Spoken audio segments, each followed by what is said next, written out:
से जो शुरू थी वो मौत पे ही खत्म है। दुनिया समझे लीला पर मेरे सीने में जख्म है। त्रिकालदर्शी होकर भी मैं बन गया था मूक, देख रहा था अपनों की मैं एक एक चूक।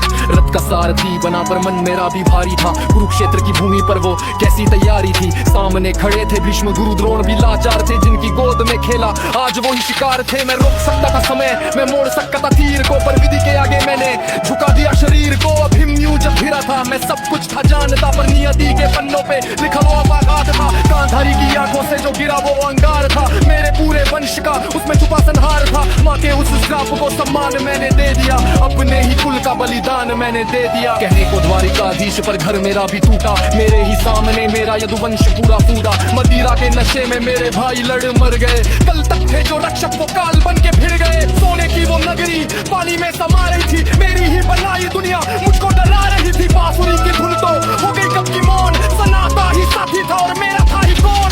राधा भी नहीं थी पास, रुक्मिणी भी दूर थी, ईश्वर होकर भी मेरी हालत मजबूर थी। जंगल में था लेटा जब वो तीर पैर में आ लगा, शायद उसी पल मेरा सोया नसीब